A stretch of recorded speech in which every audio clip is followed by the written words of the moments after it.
keterangan begitu. Ternyata terlapornya disebutkan baru dalam tahap penyelidikan. Ya, jadi nggak jelas. Kalau tahap penyelidikan ini juga ngeri-ngeri juga. Jadi saya ingat statement, nanti tolong dikomentari ya Bu Kurnia, dari penasihat Kapolri Irjen Pol Purnawirawan Arianto Sutadi, yang saya tegaskan saudara Arianto ini mengedarkan atau menebarkan ancaman kepada masyarakat dengan menyebutkan akan banyak tersangka dari kasus ini. Itu bukan wewenang saudara. Saudara bukan penyidik, bukan juga juru bicara dari penyidik, baik penyidik di Polda maupun di Barreskrim. Sehingga sebaiknya sebagai penasihat Kapolri, saudara menasihati Kapolri, bukan mengedar tudingan kepada masyarakat, mengedarkan kecemasan kepada masyarakat seolah-olah siapapun yang terlibat dalam pro kontra ijazah palsu saudara Jokowi, hati-hati bisa jadi tersangka. Ya, ini yang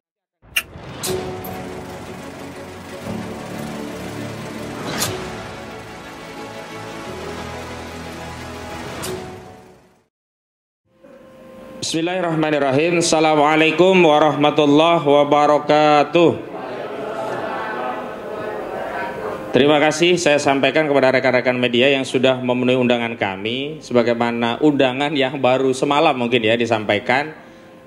Alhamdulillah pada hari ini, hari Kamis tanggal 5 Juni 2025, kami dari tim advokasi anti kriminalisasi ulama dan aktivis menyelenggarakan konferensi pers, terutama menyikapi rilis yang disampaikan oleh Kabid Humas Polda Metro Jaya berkaitan dengan perkembangan penyelidikan kasus yang berdampak pada klien kami, yang hari ini salah satunya hadir adalah Pak Roy Suryo.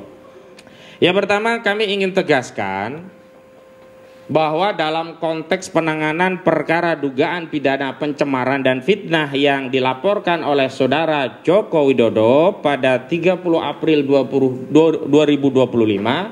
sampai hari ini tahapannya baru sebatas klarifikasi. Buktinya adalah klien-klien kami sampai hari ini belum pernah dipanggil oleh polisi sebagai saksi, belum pernah. Yang ada klien kami baru diundang. Jadi bunyi suratnya adalah undangan klarifikasi, bukan panggilan polisi. Sebab kalau mengacu KUHP, prosesnya kan diawali panggilan 1, panggilan kedua, dan seterusnya. Jadi kami tegaskan bahwa hari ini proses yang sedang berjalan di Polda Metro Jaya itu belum jauh kemana-mana, baru klarifikasi. Dan kami sampaikan bahwa klarifikasi yang dimaksud itu pun belum memenuhi kualifikasi. Kenapa? Karena klien kami, terutama di Pak Roy Suryo, Pak Rismon Hasiolan Sianipar, itu tidak pernah dijelaskan oleh penyidik peristiwa apakah yang disebutkan dalam undangan klarifikasi di 26 Maret 2025 sebagai dasar saudara Joko Widodo membuat laporan polisi di Polda Metro Jaya. Makanya menjadi punya hak konstitusional, bahkan kewajiban hukum bagi klien kami Pak Roy dan Pak Rismon dan yang lainnya untuk tidak menjawab peristiwa yang tidak diketahui, dilihat dan dialami sendiri. Karena kalau kita dipanggil untuk dimintai keterangan sebagai saksi itu kan harus sesuai dengan apa yang dimaksud dalam ketentuan pasal 1 angka 26 KUHP atau Kitab Undang-Undang Hukum Acara Pidana, bahwa saksi itu adalah orang yang melihat, mendengar dan mengalami sendiri sebuah peristiwa sehingga dia bisa menerangkan peristiwa itu kepada penyidik. Itu yang pertama. Yang kedua, kami juga harus tegaskan ada dua peristiwa hukum yang berbeda. Tidak boleh dikait-kaitkan. Ini berjalan masing-masing. Yang pertama adalah peristiwa DUMAS atau aduan masyarakat yang disampaikan oleh Tim Pembela Ulama dan Aktivis di 6 Desember 2024 yang kemudian ditingkatkan menjadi laporan informasi yang ditindaklanjuti dengan sejumlah undangan klarifikasi juga. Jadi klarifikasi DUMAS di Barreskrim Mabes Polri itu berkaitan dengan adanya aduan dari Tim Pembela Ulama dan Aktivis yang ditandatangani oleh Profesor Dr. Egy Sujana SH MSI juga sejumlah anggota yang lainnya, misalkan Pak Rizal Fadilah juga ikut ya, kemudian Pak Azamkan selaku sekjen dan yang lainnya, bahkan aktivis juga ikut mendampingi Pak Rustam Effendi juga kan. Nah, itu adalah kasus atau peristiwa yang berbeda dengan kasus yang dilaporkan oleh saudara Joko Widodo. Kasus di Barreskrim Mabes Polri adalah Dumas yang sebenarnya keinginan kawan-kawan TPUA saat itu langsung menjadi LP Pro Justisia. Tapi di 6 Desember LP ini tidak diterbitkan dan laporan dari tim pembela ulama dan aktivis hanya diarsip di Dumas. Baru ditindaklanjuti setelah ada laporan saudara Joko Widodo 30 April di mana di 6 Mei 2025 mulai ada panggilan klarifikasi. Termasuk Bang Medi Juniarto kalau tidak salah juga di 6 Mei 2025 bareng juga dengan Bang Rizal Fadilah 6 Mei. Kemudian Bang Rizal Fadilah 8 Mei-nya dipanggil Polda Metro Jaya untuk memenuhi undangan klarifikasi, tapi qadarullah malamnya kecelakaan itu. Artinya ini peristiwa yang berbeda. Apa yang dilaporkan oleh tim pembela ulama dan aktivis adalah adanya dugaan tindak pidana pemalsuan dokumen atau memasukkan keterangan palsu di dalam akta otentik atau membuat dokumen otentik yang palsu. Jadi pasal dugaan pidananya ada 263 KUHP, 264 KUHP, dan 266 KUHP.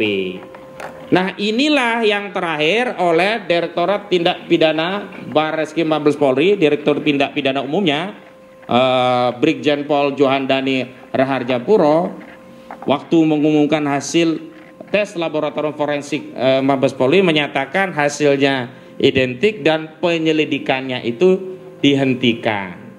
Nah, terhadap penghentian penyelidikan inilah kemudian tim pembela ulama dan aktivis ya pada 26 Mei 2025 itu mengajukan surat ke Biro Pengawas Penyidikan Barreskrim Mabes Polri yang nanti akan ada penjelasan lanjutan oleh Sekjen TPUA, ini Bang Azamkan. Dan artinya kasus itu meskipun dinyatakan selesai atau dihentikan oleh Barreskrim Mabes Polri, tapi oleh TPUA belum tuntas karena harus ada proses gelar perkara khusus sebagaimana diatur dalam ketentuan pasal 31 junto pasal 33 Peraturan Kapolri nomor 6 tahun 2019. Ini yang harus ditindaklanjuti oleh institusi kepolisian. Kenapa? Karena kalau kami dilibatkan dalam prosesnya, maka kami bertanggung jawab atas hasilnya. Berbeda dengan apa yang selama ini dilakukan oleh Barreskrim, mereka melakukan proses sendiri, tidak melibatkan kami, tidak juga kami bisa memastikan apakah yang disebut identik benar-benar perbandingan antara ijazah saudara Joko Widodo dengan ijazah lain yang benar-benar asli. Itu kami tidak bisa menjamin. Sehingga saat pengumuman yang disampaikan oleh Barreskrim Mabes Polri, kami memang menyampaikan penolakan. Kenapa? Karena prosesnya tidak transparan, jadi hasilnya tidak kredibel dan tidak akuntabel. Itu yang berkali-kali kami sampaikan bahwa keraguan atau yang kami sanksikan bukan terkait peralatan, bukan terkait teknologi, bukan terkait materi, tapi terkait ya kredibilitas dan reputasi institusi Polri. Mohon maaf, saya harus spill kasus Brigadir Joshua Huta Barat yang sebelumnya dirilis oleh Barreskrim Mabes Polri sebagai kasus tembak menembak. Ternyata setelah ada reka ulang, otopsi ulang oleh institusi di luar institusi Polri, hasilnya apa? Ternyata pembunuhan polisi oleh polisinya polisi, yakni Verdi Sambo. Makanya kayak gini nggak bisa kita diamkan, kita libasnya kayak gini. Ya, ketidakadilan itu harus kita libas. Dan kami belajar dari itu wajar, bukan hanya kami, tentu publik, rakyat juga wajar. Jika ingin ada transparansi, akuntabilitas dari prosesnya, sehingga kredibilitas dari hasil penyelidikan Barreskrim Mabes Polri itu bisa dipertanggungjawabkan, bukan hanya oleh Barreskrim, juga kita ikut bertanggung jawab. Hari ini kami tegaskan, kami menyatakan tidak ikut bertanggung jawab karena prosesnya tidak pernah dilibatkan. Yang kedua, kasus di Polda Metro Jaya adalah kasus yang dilaporkan oleh saudara Joko Widodo atau lengkapnya IRH Joko Widodo di 30 April 2025, di mana Saudara Joko Widodo menurut keterangan Kabid Humas saat berada di daerah Karet, Kuningan, Jakarta Selatan 26 Maret 2025 mengaku melihat sejumlah video, ya kalau kayak kita scroll gitulah ya.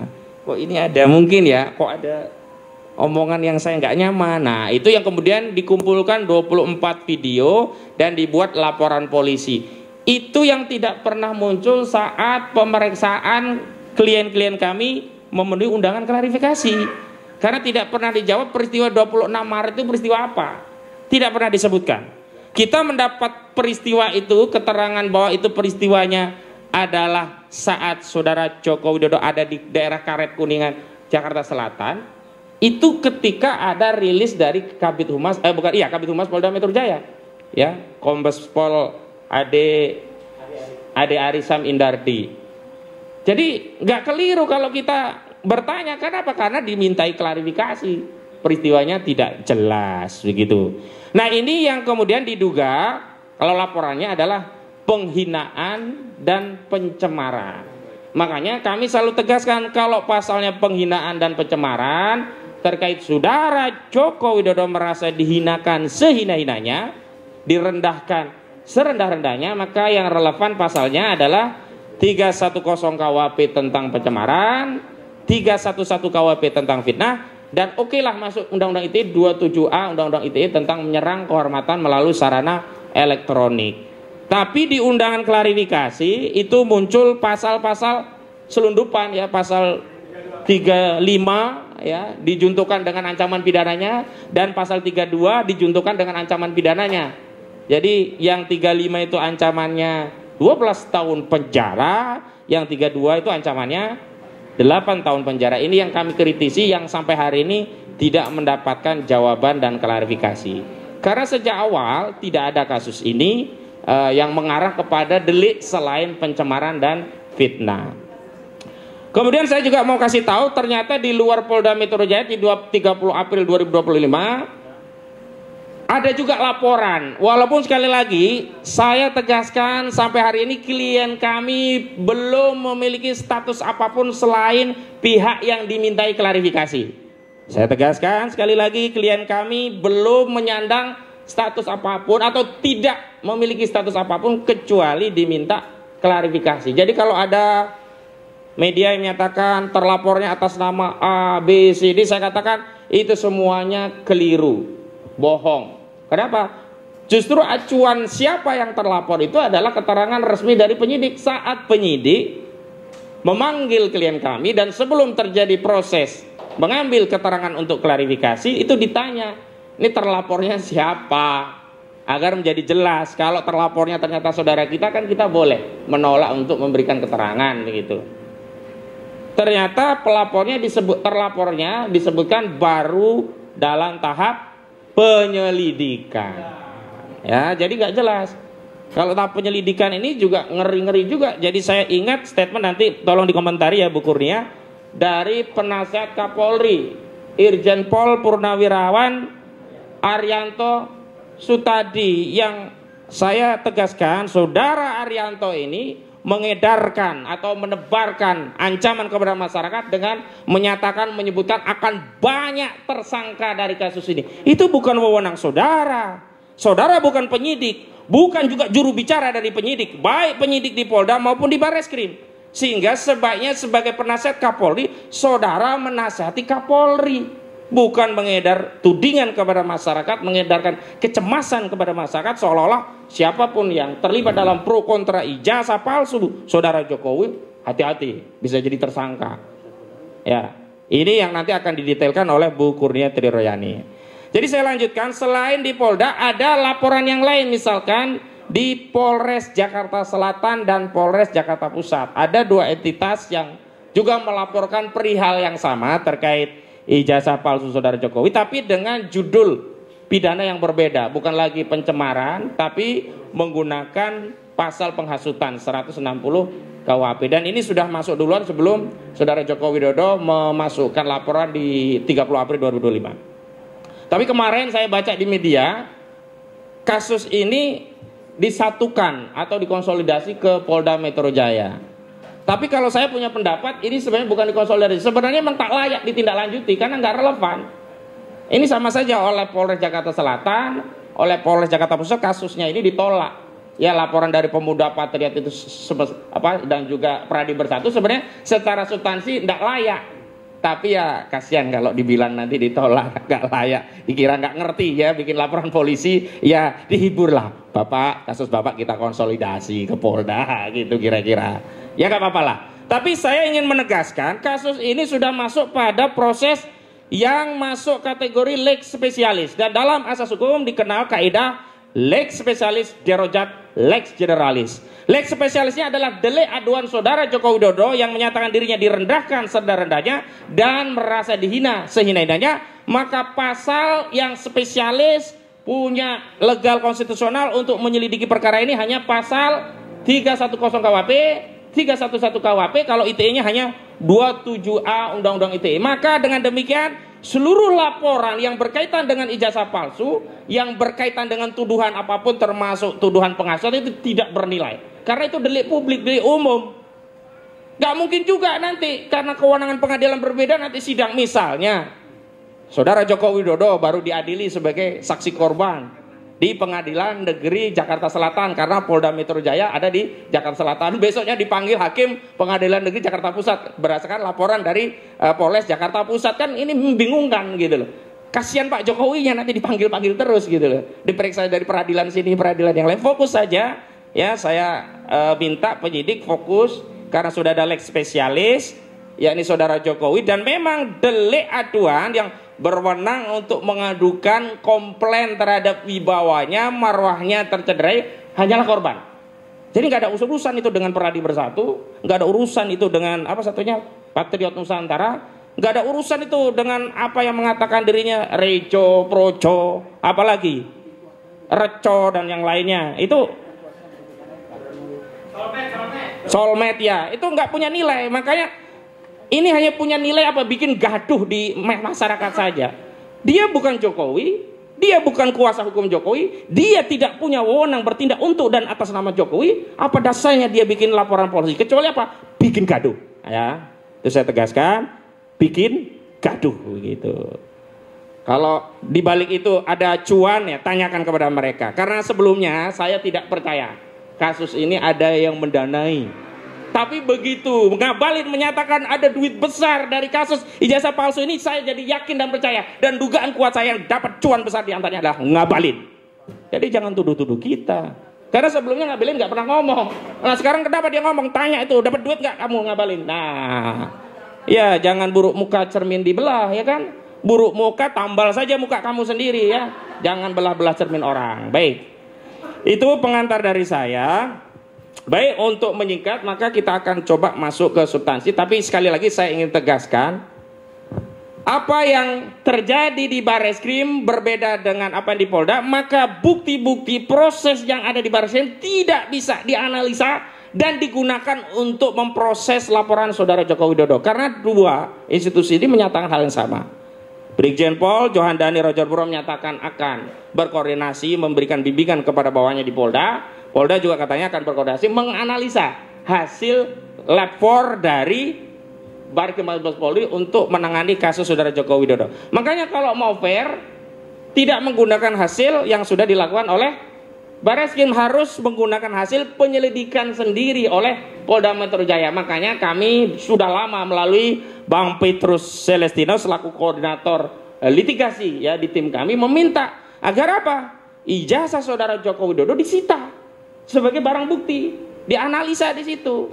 Dan nanti kalau waktu gelar perkara di kasus laporan saudara Joko Widodo, kami selaku pihak yang berkepentingan harus ya dilibatkan, baru nanti kita bisa lihat mana sih ijazah Jokowi. Oh ini toh ijazah Jokowi misalnya begitu. Kita bisa ngelihat. Jadi yang melihat meraba menerawang bukan hanya kuasa hukum Jokowi, kan katanya kuasa hukum Jokowi meyakini itu asli karena sudah melihat meraba dan menerawang. Saya kira ini kayak uang gopean aja ya, melihat meraba menerawang. Jadi metode meyakini ijazah itu asli disamakan dengan metode ngecek uang itu asli atau palsu gitu. Jadi itu kami menyatakan menolak hasil dari Barreskrim digunakan untuk proses di Polda Metro Jaya karena berbeda. Di Barreskrim itu awalnya Dumas, laporan informasi ditindaklanjuti dengan klarifikasi. Di Polda Metro Jaya langsung LP Pro Justisia ditindaklanjuti dengan surat perintah penyelidikan, dan terakhir ditindaklanjuti dengan mengundang sejumlah pihak untuk melakukan klarifikasi. Ada satu contoh ya yang saya unggah dalam artikel adalah kasusnya Setia Novanto. Awalnya kan dia ditetapkan tersangka berdasarkan sprindik pihak lainnya, keterangan saksi lainnya. Nggak bisa, karena apa? Kasus orang itu ya satu-satu, nggak bisa berkas satunya dipakai berkas orang lain, nggak bisa. Akhirnya kan saat itu diperadilankan dan batal, terus diterbitkan sprindik baru. Saya tidak mau menyatakan nanti akan kami peradilan, itu hal yang lain. Tapi sebenarnya kita ini sebenarnya kita seluruh rakyat pengen transparansi, pengen segera masalah ini selesai. Jenuh ngomongin jasa palsu terus terang. Nggak dapat duit kita ini. Jangan dibilang ngabelin kita ini proyek-proyek, kalau ngabalin dugaan kuat saya dapat ya duit ya. Iya ya. Tapi kita ingin jawaban, dan sebenarnya saya dalam sebuah rilis media kami sampaikan bahwa kalau secara objektif ini kan diserahkan secara hukum, tapi secara subjektif sebenarnya Saudara Joko Widodo bisa mengambil sikap subjektif dengan bersikap negarawan, perwira, kesatria, menunjukkan ijazahnya, selesai. Tapi kalau ternyata ijazahnya memang bermasalah, ya saya pun dalam posisi itu takut menunjukkan ijazah itu. Baik, itu saja dari saya. Selanjutnya yang kedua, kita